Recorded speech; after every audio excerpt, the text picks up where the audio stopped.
राज्य विधानसभा विसर्जनाच्या उंबरठ्यावर मात्र सत्ता स्थापनेचा तिढा कायम। आजचा दिवस निर्णायक ठरण्याची शक्यता।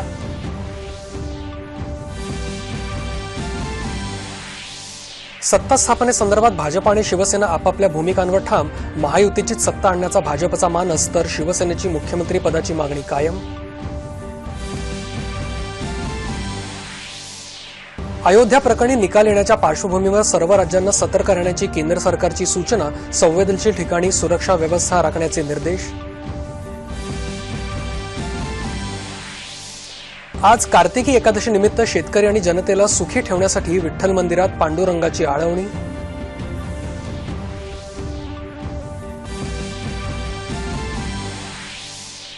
दुसऱ्या टी20 क्रिकेट सामन्यात भारताची बांगलादेशवर 8 गडी राखून मात। मालिकेत साधली बरोबरी।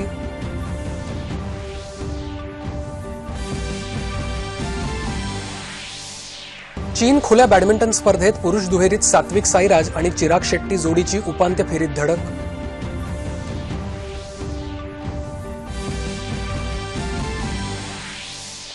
राज्याचे माजी पोलीस महासंचालक अरविंद इनामदार यांचं मुंबईत निधन।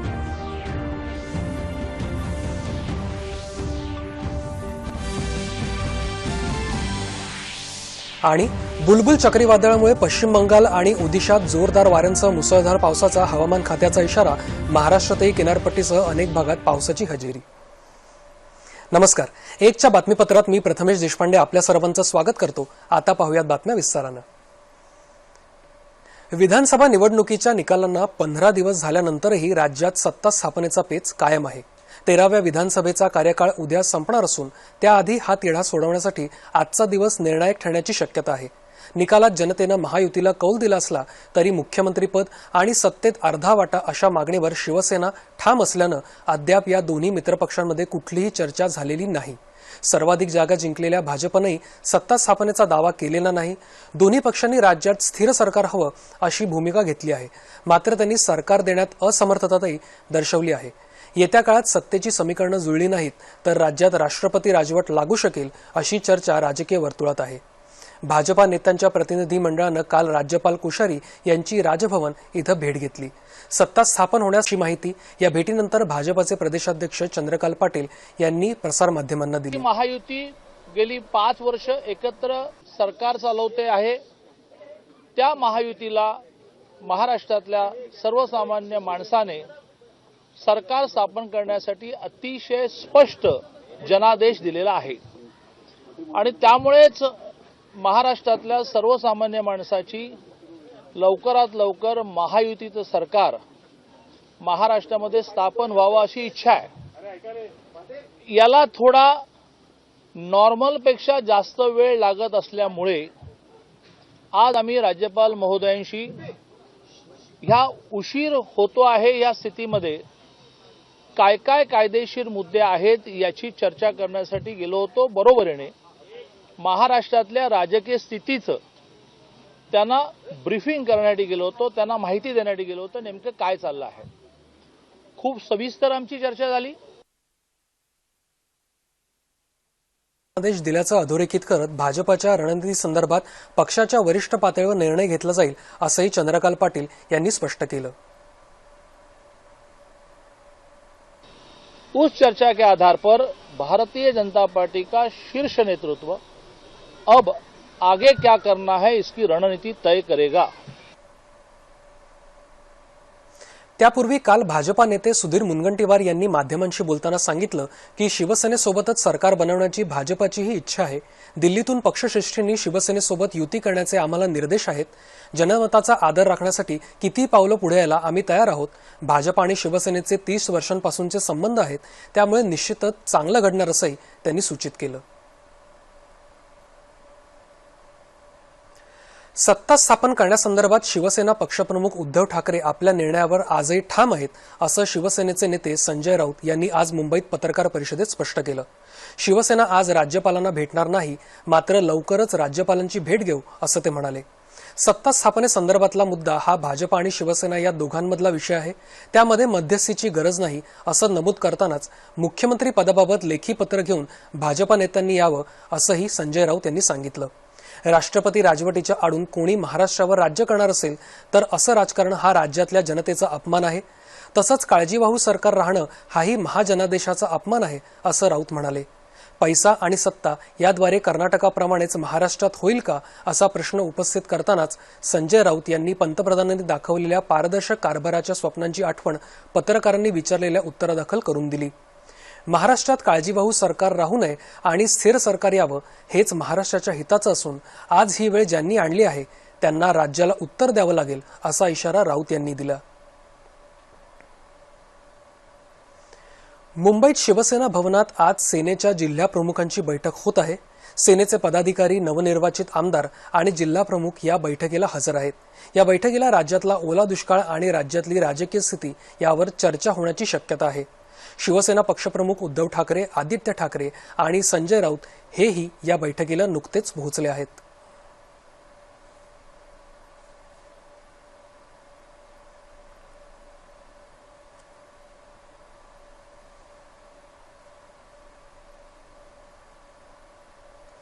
भाजपा काँग्रेस आमदारांना फोडण्याचा प्रयत्न करत आहे असा आरोप काँग्रेस नेते विजय वडेट्टीवार यांनी केला आहे. भाजपा नेते काँग्रेस आमदारांच्या संपर्कात असून त्यांना प्रलोभन देण्याचा प्रयत्न केला जात आहे असं वडेट्टीवार यांनी मुंबईत घेतलेल्या पत्रकार परिषदेत म्हटलं आहे. काही सेना आमदारांनाही भाजपा लाच देण्याचा प्रयत्न करत आहे असाही आरोप त्यांनी केला. राज्यात राष्ट्रपती राजवट लागू झाली तर त्याला भाजपाच जबाबदार असेल असंही वडेट्टीवार म्हणाले. राज्यातल्या राजकीय पेचप्रसंगात काँग्रेसची काय भूमिका असेल असं विचारलं असता आमच्याबाबतचे सर्व निर्णय पक्षश्रेष्ठी घेतील असं त्यांनी स्पष्ट केलं. भाजपाने हे सगळे आरोप फेटाळले असल्याचं पीटीआयच्या वृत्तात म्हटलं आहे. दरम्यान भाजपाचा राज्यात राष्ट्रपती राजवट लागू करण्याचा प्रयत्न आहे. मात्र राष्ट्रपती राजवट लागू झाली तर तो जनादेशाचा अपमान ठरेल असा आरोप राष्ट्रवादी काँग्रेसचे प्रवक्ते आमदार नवाब मलिक यांनी केला आहे. राज्यात उद्भवलेल्या परिस्थितीला भाजपा जबाबदार आहे असा आरोप काँग्रेस प्रदेशाध्यक्ष बाळासाहेब थोरात यांनी केला आहे. ते काल मुंबईत वार्ताहरांशी बोलत होते. भाजपनं मित्रपक्षांना सांभाळलं नाही, दिलेला शब्द पाळत नाहीत अशी टीका करत हा भाजपा शिवसेनेचा प्रश्न आहे, त्यामुळे महाराष्ट्र अडचणीत आहे असं ते म्हणाले. आम्हाला वाटलं होतं भाजपा राज्यपालांना भेटून सरकार स्थापन करणार, मात्र राष्ट्रपती राजवटीचा धाक कुणाला दाखवला जातोय असा प्रश्न थोरात यांनी उपस्थित केला. राज्यात भाजपा शिवसेना महायुतीचं सरकार स्थापन झालं नाही तर काय करायचं याबाबत काँग्रेस आणि राष्ट्रवादी काँग्रेस एकत्रितपणे निर्णय घेतील असं काँग्रेसचे नेते अशोक चव्हाण यांनी काल मुंबईत सांगितलं.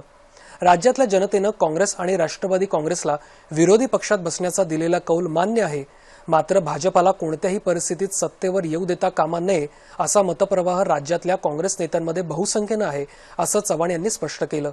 भाजपाला सत्तेपासून रोखण्यासाठी प्रसंगी शिवसेनेच्या नेतृत्वाखाली सरकारला पाठिंबा द्यावा असंही राज्यातल्या बऱ्याच काँग्रेस नेत्यांना वाटत आहे आणि त्या दृष्टीनं केंद्रीय नेतृत्वाचं मन वळवण्यासाठी राज्यातले काँग्रेस नेते नवी दिल्लीला जाऊन काँग्रेस श्रेष्ठींची भेट घेतील अशी शक्यता असल्याचंही त्यांनी सांगितलं.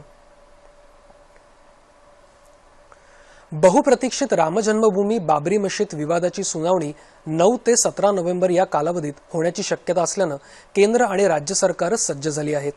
केंद्रानं सर्व राज्यांना दक्ष राहण्याचे आणि संवेदनशील भागांना सुरक्षा पुरवण्याचे निर्देश दिले आहेत. उत्तर प्रदेशात अतिशय कडेकोट सुरक्षा व्यवस्था तैनात करण्यात आली आहे. तसंच निमलष्करी दलाच्या तुकड्या पाठवण्यात आल्या आहेत आणि 144 कलम लागू केलं आहे.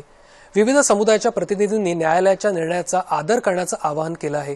तसंच कोणत्याही प्रकारचे प्रक्षोभक संदेश समाज माध्यमातून प्रसारित करू नयेत, तसंच अफवांवर विश्वास ठेवू नये असं आवाहन पोलिसांनी केलं आहे. दरम्यान रेल्वे प्रशासनानं आपल्या सर्व क्षेत्रातल्या कार्यालयांना चोख सुरक्षा व्यवस्था ठेवण्याचे आदेश दिले आहेत. या काळात महाराष्ट्रात विशेषत्वानं मुंबईसह इतर रेल्वे स्थानकात दिल्ली आणि उत्तर प्रदेशात अतिशय कडक सुरक्षा व्यवस्था ठेवावी अशी सूचना रेल्वे संरक्षण दलानं जारी केली आहे.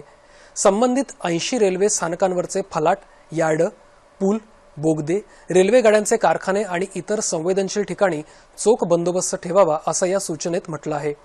रेल्वे परिसरात हिंसाचाराच्या घटना होऊ नयेत, तसंच स्फोटकं लपवली जाण्याची शक्यता लक्षात घेऊन रेल्वे पोलिसांनी दक्ष राहावं अशी सूचना प्रशासनानं केली आहे. या निकालाच्या पार्श्वभूमीवर उत्तर प्रदेशमधल्या कायदा आणि सुव्यवस्थेचा आढावा घेण्यासाठी सरन्यायाधीश रंजन गोगोई आज उत्तर प्रदेशचे मुख्य सचिव आणि पोलीस महासंचालक यांची भेट घेणार आहेत. कर्तारपूरला भेट देणाऱ्या भारतीय भाविकांना सोबत पासपोर्ट बाळगावा लागेल असं भारतानं स्पष्ट केलं आहे. या भेटीसाठी लागणाऱ्या कागदपत्रांसंदर्भात पाकिस्तानमधून येणाऱ्या परस्पर विरोधी वृत्तांच्या पार्श्वभूमीवर परराष्ट्र मंत्रालयाचे प्रवक्ते रवीश कुमार यांनी ही माहिती दिली। भारत आणि पाकिस्तान यांच्यात झालेल्या सामंजस्य करारामध्ये ज्या कागदपत्रांचा उल्लेख आहे ती कागदपत्र भाविकांना सोबत न्यावी लागतील असं त्यांनी सांगितलं। पाकिस्तानचे पंतप्रधान इम्रान खान यांनी यापूर्वी भारतीय भाविकांसाठी वैध ओळखपत्र पुरेसं असल्याची घोषणा केल्यानंतर पाकिस्तानी लष्करानं भारतीय शीख भाविकांना पासपोर्ट आवश्यक असल्याचं सांगितलं होतं।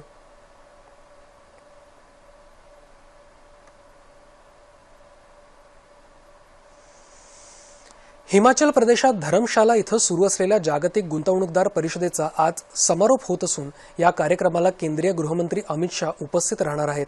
पंतप्रधान नरेंद्र मोदी यांच्या हस्ते काल या गुंतवणूकदार परिषदेचं उद्घाटन झालं। 2025 पर्यंत भारताची अर्थव्यवस्था $5 ट्रिलियन करण्याच्या प्रयत्नात देशातल्या प्रत्येक राज्य आणि जिल्ह्याची भूमिका असल्याचं पंतप्रधान नरेंद्र मोदी यांनी यावेळी सांगितलं। देशातल्या प्रत्येक राज्य आणि जिल्ह्यात प्रचंड क्षमता आहे।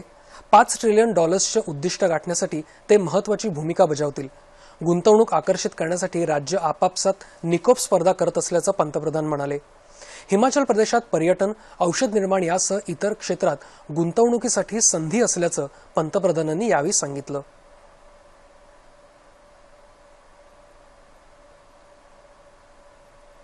नाटो अर्थात नॉर्थ अटलांटिक ट्रीटी ऑर्गनायझेशन ही संघटना आता कमकुवत झाली असून आता ती शेवटची घटका मोजत आहे असे फ्रान्सचे राष्ट्रपती इमॅन्युअल मॅक्रॉन यांनी सांगितलं। नाटोचे युरोपीय सदस्य आणि अमेरिका यांच्यात समन्वयाचा अभाव आणि या संघटनेचा एक प्रमुख सदस्य असलेल्या तुर्कस्तानकडून सिरियात होणारी कारवाई यांचा दाखला देत मॅक्रॉन यांनी नाटोच्या महत्त्वाबाबत प्रश्नचिन्ह उपस्थित केलं।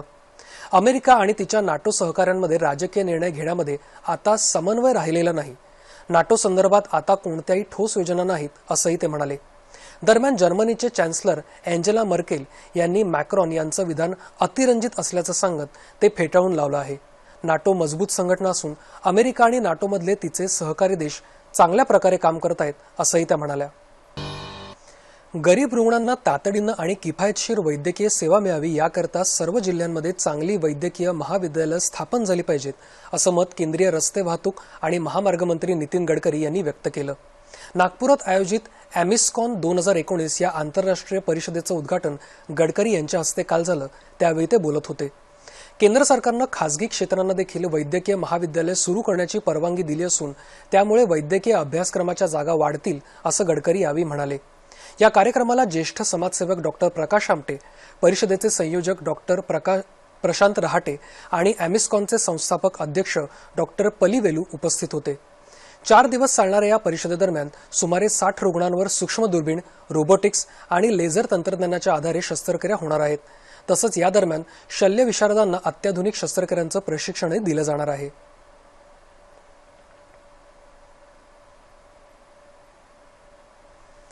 राष्ट्रीय स्वयंसेवक संघासाठी जिव्हाळा आणि विचारधारा या दोन्ही गोष्टी सारख्याच असल्याचं प्रतिपादन राष्ट्रीय स्वयंसेवक संघाचे सरसंघचालक डॉक्टर मोहन भागवत यांनी केलं आहे। ते काल नागपुरात आयोजित जिव्हाळा या पुरस्कार वितरण सोहळ्यात बोलत होते। एखाद्या व्यक्तीशी किंवा विचारांशी आत्मीयतेचा भाव जोडण्यासाठी परिश्रम घ्यावे लागतात। आत्मीयतेमुळे लोक आणि भावना एकत्र येतात। एखाद्या वेळी तिरस्कार मिळाला तरी जिव्हाळा कायम ठेवला पाहिजे। कुणामध्ये काही त्रुटी असल्या तरी सर्वांशी आपलेपणानं वागलं पाहिजे असं मत त्यांनी यावेळी व्यक्त केलं। या कार्यक्रमाला केंद्रीय मंत्री नितीन गडकरी उपस्थित होते।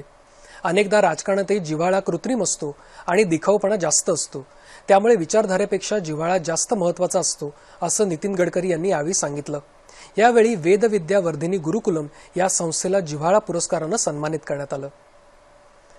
उस्मानाबाद इथं जानेवारी महिन्यात होणाऱ्या अखिल भारतीय मराठी साहित्य संमेलनाच्या बोधचिन्हाचं अनावरण काल उस्मानाबादच्या जिल्हाधिकारी डॉक्टर दीपा मुधोळ मुंडे यांच्या हस्ते झालं। उस्मानाबाद जिल्ह्याच्या पर्यटन, साहित्य, संस्कृतीची वैशिष्ट्य मराठी सारस्वतांसमोर मांडण्याची तसंच संत साहित्याचा वारसा जगभर पोहोचवण्याची सुवर्णसंधी अखिल भारतीय साहित्य संमेलनाच्या माध्यमातून उपलब्ध होणार आहे असा विश्वास जिल्हाधिकारी मुधोळ मुंडे यांनी यावेळी व्यक्त केला।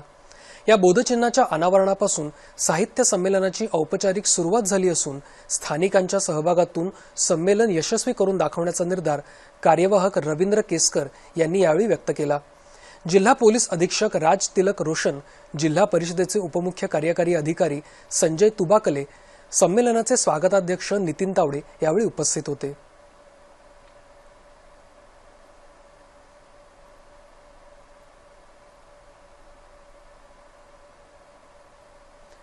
पूर्व विदर्भाच्या ग्रामीण भागात मंडई या मोठ्या सणाला सुरुवात झाली आहे। मंडई म्हणजे ग्रामीण लोककलेचा वारसा जपणारा उत्सव, नवीन नातं जोडणारा सण, शेतकऱ्यांना तणावमुक्त करणारा, आनंदाची उधळण करणारा सण, अशा विविधतेने नटलेला ग्रामीण लोकांचा हा सण। भाऊबीजेपासून या मंडईला सुरुवात होते आणि तब्बल महिनाभर हा सण सुरू असतो। ज्या दिवशी गावात ही मंडई असते त्या दिवशी गावातील प्रत्येक घरासमोर रांगोळी घातली जाते, रोषणाई केली जाते। विशेष म्हणजे या दिवशी प्रत्येक घरात पाहुणे मंडळी येतात। त्यांच्या पाहुणचाराची तयारी सकाळपासून सुरू असते। त्यानंतर सगळे मंडईत जीवनावश्यक वस्तूंच्या खरेदीचा आनंद घेतात। या सणाचं मुख्य आकर्षण म्हणजे दंडार ही एक पारंपरिक लोककला आहे। पुरुष मंडळी स्त्रियांचाही वेश परिधान करतात। वेगवेगळी वेशभूषा स्वीकारून सोंग घेतली जातात।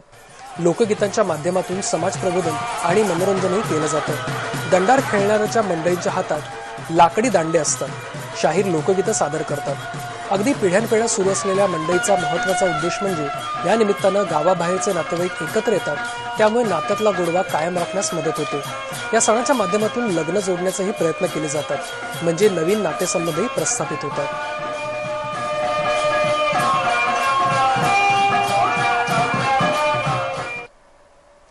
पाण्याचा प्रत्येक थेंब वाचला पाहिजे, यासाठी पाण्याचं योग्य व्यवस्थापन करणं आवश्यक असल्याचं मत केंद्रीय जलशक्ती मंत्रालयाचे राज्यमंत्री रतनलाल कटारिया यांनी व्यक्त केलं।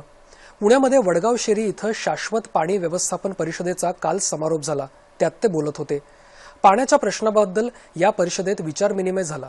हवामान बदलामुळे काही अवधीतच मोठ्या प्रमाणात पाऊस होत आहे, त्या पाण्याची साठवणूक केली पाहिजे असं सांगत 2024 पर्यंत देशातल्या 13 कोटीहून अधिक लोकांपर्यंत नळाद्वारे पाणी पोहोचवणार असल्याचं कटारिया म्हणाले।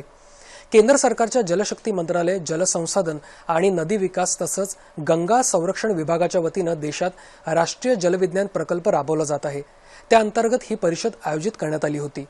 2 दिवस चाललेल्या या आंतरराष्ट्रीय परिषदेत 500हून अधिक आंतरराष्ट्रीय आणि राष्ट्रीय प्रतिनिधी उपस्थित होते। तसंच 14हून अधिक आंतरराष्ट्रीय तज्ज्ञांनी उपस्थितांना मार्गदर्शन केलं।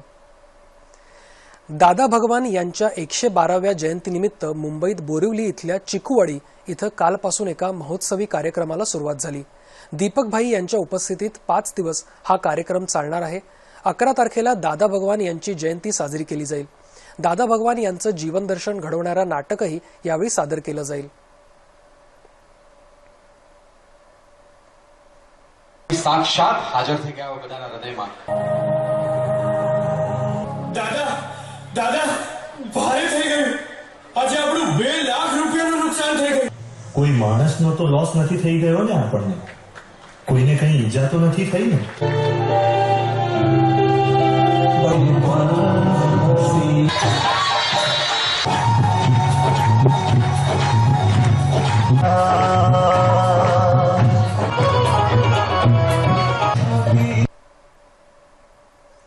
पु ल देशपांडे, गदी माडगुळकर आणि सुधीर फडके ही नावं जरी उच्चारली तरी उत्तुंग आनंदाची अनुभूती प्रत्येक मराठी रसिकाला होते। या तऱ्हेंचं हे जन्मशताब्दी वर्ष। यापैकी पु ल देशपांडे यांच्या जन्मशताब्दी वर्षाची आज सांगता होत आहे। पु ल हे अवघे 2 शब्द उभ्या महाराष्ट्राला आपल्या साहित्यानं पुलकित करत राहिले। विनोदाचा हा निर्झर निखळ आनंद देतानाच व्यक्तिचित्रण आणि प्रसंग चित्रणातून पु ल आपल्या ठेवणीतल्या शैलीतून मार्मिक टिप्पणी करतात, तेव्हा वाचक स्वतःच्या अंतर्मनात नकळतच डोकावून पाहतात।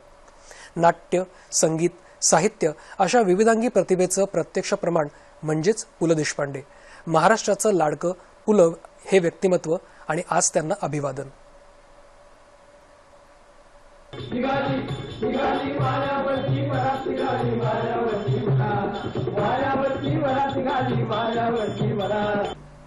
वराती मागून गेलं ना ते एवढं आमचं। बाकी आयुष्यात बहुतेकांची घोडी वराती मागूनच जातात म्हणा। ज्या गोष्टी ज्यावेळी व्हायला पाहिजे त्यावेळी झाल्या असतात तर काय पाहिजे होतं? म्हणजे माणसं जसं वागायला पाहिजे तशी वागली असती। कोणी खोटं बोललं नसतं, थापा मारल्या नसत्या, जिथे जायचं तिथे अगदी वेळेवर गेले असते तर जगणं कंटाळवाणं झालं। माणसं चुका करतात म्हणून तर जगण्यात मजा येते। त्या 4-4.5 फुटी उंचीच्या दीन दुबळ्या देहातून जीवनविषयक सूत्र वगैरे शब्दांची मला अपेक्षाच नव्हती। मी सखारामच्या चेहऱ्याकडे पाहत राहिलो। कार्यकारी मंडळातल्या एका म्हाताऱ्याच्या सभासदावर घटनेच्या त्या जीवनविषयक सूत्र या शब्दामुळे काहीतरी परिणाम झाला असावा. त्यांनी घटनेला बसायला खुर्ची वगैरे दिली. बस बस. चितळे मास्तर स्वतःच्या घरापासून शाळेपर्यंतचा तो लांब सडक रस्ता गेली 30 वर्ष तुडवत आलेले आहे.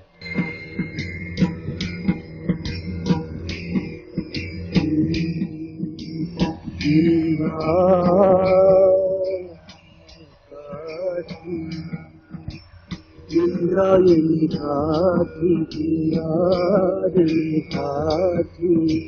देवाची आळंदी लागली समाधी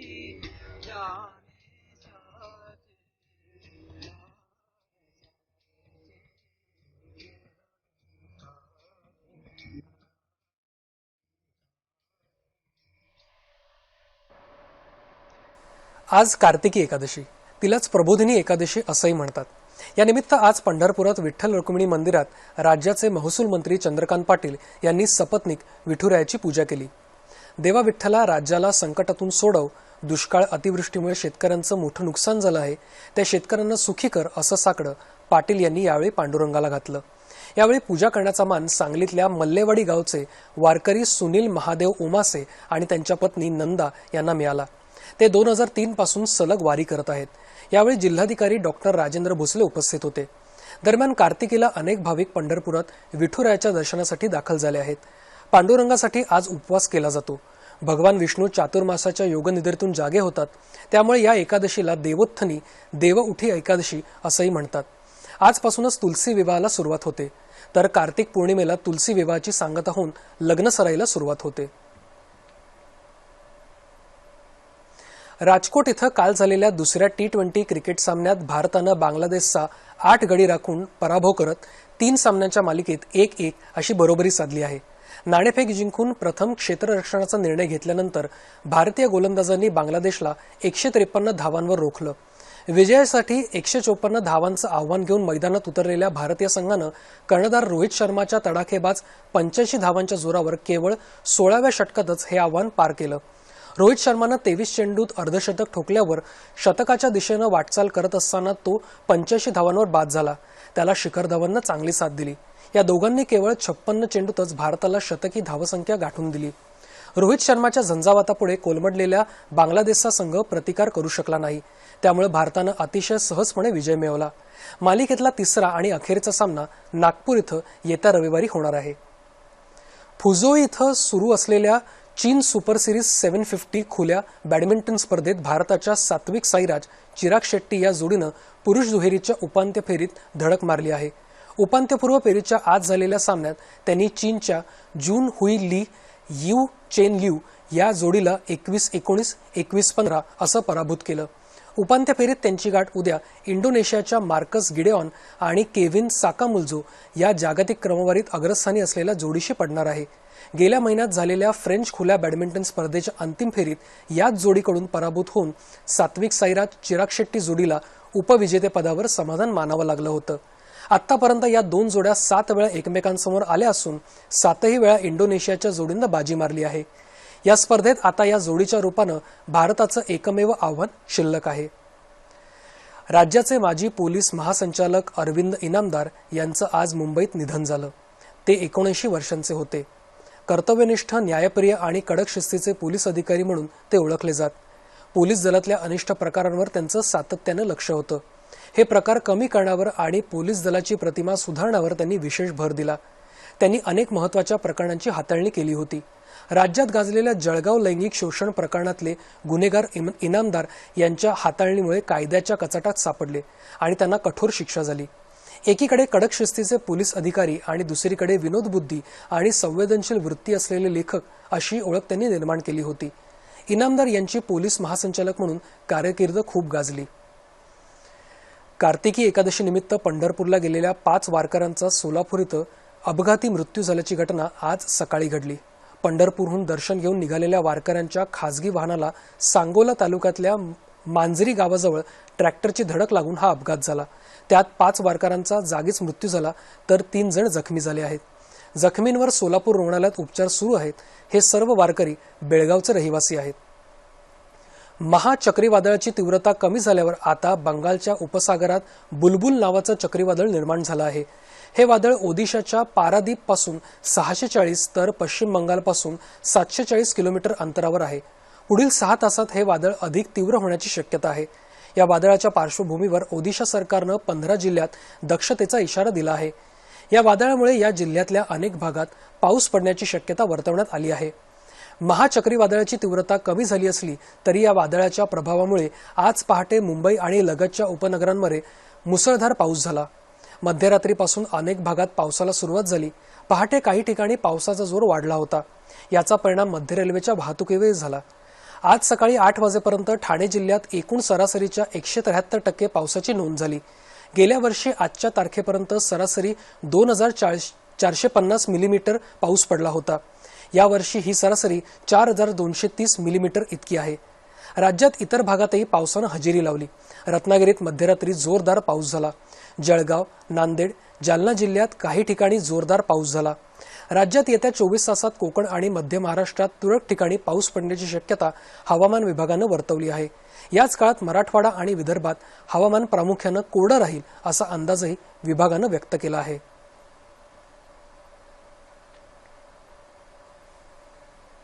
आणि आता पाहूयात ठळक बातम्या पुन्हा एकदा.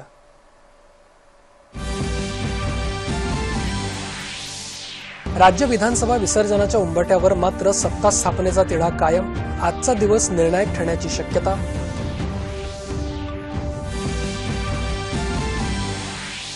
सत्ता स्थापनेसंदर्भात भाजप आणि शिवसेना आपापल्या भूमिकांवर ठाम. महायुतीचीच सत्ता आणण्याचा भाजपचा मानस तर शिवसेनेची मुख्यमंत्री पदाची मागणी कायम. अयोध्या प्रकरणी निकाल येण्याच्या पार्श्वभूमीवर सर्व राज्यांना सतर्क राहण्याची केंद्र सरकारची सूचना. संवेदनशील ठिकाणी सुरक्षा व्यवस्था राखण्याचे निर्देश. कार्तिकी एकादशी निमित्त पंढरपूरसह विविध विठ्ठल मंदिरात भाविकांची गर्दी. शेतकरी आणि जनतेला सुखी ठेवण्यासाठी महसूल मंत्री चंद्रकांत पाटील यांचं पांडुरंगाला साकडं. दुसऱ्या T20 क्रिकेट सामन्यात भारताची बांगलादेशवर 8 गडी राखून मात. मालिकेत साधली बरोबरी.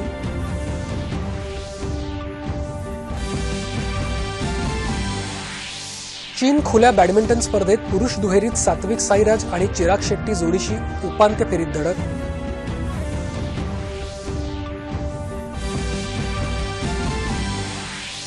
राज्याचे माजी पोलीस महासंचालक अरविंद इनामदार यांचं मुंबईत निधन.